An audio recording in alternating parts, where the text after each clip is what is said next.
I don't know how anyone else dealt with it. I found it difficult. I found it difficult to deal with it.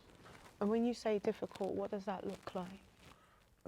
So we're talking this year, November would be 2 years. 2 years, yeah. And I remember my dad passing. The passing of my dad, I remember being at his house and everyone's kind of looking to the skies. And I'm like, this is mad. And I just went to work. The day after. And I worked. And that was my way of dealing with it. So when my mum died, I tried the same thing. I said, yeah, no, I need to. So I went and it was wrong. It just didn't feel right. So I kept trying.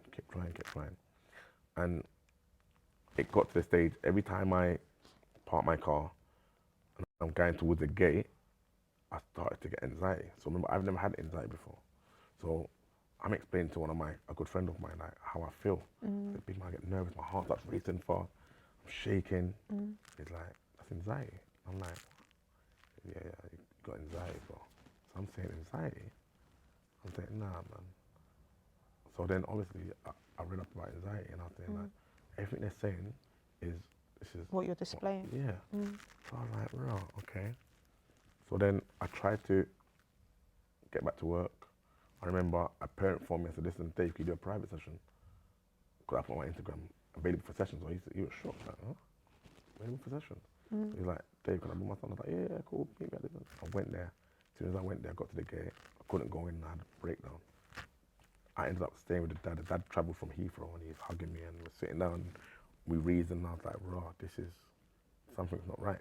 Yeah. And so then how soon was this? This was like within 2 months. So is this after the funeral? Yeah, it just kept on happening. So I just find it difficult to get. I wasn't loving football. I didn't love nothing. No one didn't know. So I have a duty of care to my community, but neglecting the duty of care of myself. For yourself. So I would be doing all these things on a regular basis and I'm fighting it and I'm telling my one friend, I didn't want to tell her, I felt embarrassed. I'm thinking, me? How can me? Me? Yeah, it's impossible. I can't have anxiety. It's a madness. So I was like, no, this is crazy. This is not going to happen to me. So I'm fighting it through. I'm not going with that. Not accepting. Not accepting that. That can't be me. But it kept on happening, kept on happening. Then I started to have breakdowns where I just sit in the car and cry. I'm just crying in the car. So I'm thinking, wow, this is mad. Do you understand? So I remember a friend of mine phoned me and I was dealing with a situation with my family because I'm that person that everyone comes to deal with things. You're now the the head of family. I'm dealing with this situation, but I got my own situation. So I was on a good friend of mine called Abdul Kareem. I was on the phone to him and he was reasoning and I just broke down, crying like a little baby. And he said, D, you need to get counselling. So again, people that know me don't even know if I counselling. So obviously when this comes out, people just know. Yeah. I didn't know I needed counselling. It's important. It was mad. So I'm thinking, I can't talk to nobody. There's no one I can actually talk to. He was like, D, you need to get counselling. So I was like avoiding it the best ways possible. Because I believe that I can get through it without counselling. But I kept on just breaking down. It just wasn't happening. And again, no one knew. But yeah, I was dealing with so much other issues. People at football, parents issues, single parents, they need support. And we're there dealing with that. I'm dealing with my family issues. And no one's ever saying, how are you? Everyone's thinking, no, D's just Superman. So that was a difficult one for me, man. So I went and done the counselling thing. I remember the first time doing it. It was with a guy and it didn't feel right. I was like, I can't chat to this man now. It just doesn't feel right. And I remember someone saying to me, I know that, listen, I know what you need. And they brought me a lady in and around my mum's age.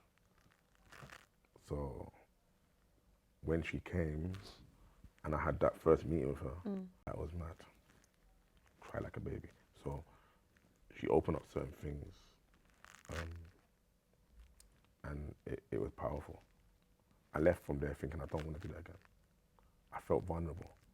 And I don't And ever not something you're familiar with. I'm not familiar with that, and I didn't want to do that. I didn't want to feel vulnerable because I'm someone who I kind of carry the weight of everything on my shoulder, and I deal with it accordingly.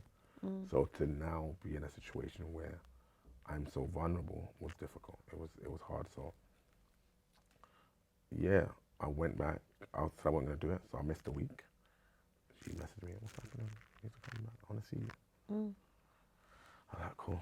I went, and then yeah, it felt right, but I was embarrassed, and no one knew I was going. So I'd quickly Jimmy squeak. No one don't know what I'm up to. I'm just going to do my thing, but it was getting me through what I needed to get through. But I just felt that people don't understand the what people actually go through in regard to mental health.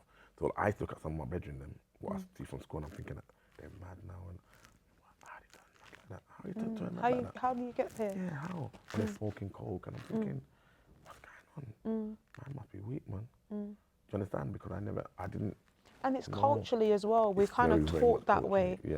That speaking about your problems is like it makes you weak, or Yeah, you know, yeah. it's feminine, or you know, all these different negative connotations on mental health. Mental health is what we all have, is whether we're having a good experience or we're having a negative experience. And we have to talk about it like you're talking about it, because it's the silence. Kill you. Exactly. I was so much in the now that I had anxiety. Because it manifests. Your It's body's crazy. not gonna, unless you get it out of your body, It's mad. your body's gonna implode. And why this is so funny, like I was saying, is because until this comes out and people watch it, They don't know. my family members don't know. The only person who knew I was going through this is a guy called Abdul Karim. Wow. No one knew that I was going through, because is it embarrassment? I don't know what the right word is to use, but I didn't. Mental health, in where we're coming from, is a sign of weakness. It's a stigma. It's You're not weak, a good thing. You're not strong. Yeah. That's why you're going through these kind of stuff. Like, You need to man up. to man up. Do you understand? So it's an old school Caribbean thing. Do you understand? I think a lot of our African brothers and sisters, our generation, they like that as well. Like we got to be strong. If you think about it though, they had different mechanisms, because they'll go betting shop, they'll go gambling, Yeah. go And waste out all the everything, money, yeah. they'll drink and all these other things. So like, as much as we think, you know, they didn't suffer, they were suffering in other ways, because a lot of them were alcoholics, a lot of them Crazy. were doing domestic violence on their partners and stuff And all like them that, kind of things, yeah. because they were suppressing these things. That's why I look at my situation now, and I just think I'm glad I went through this. I needed to, because I can talk on behalf of people from our generation.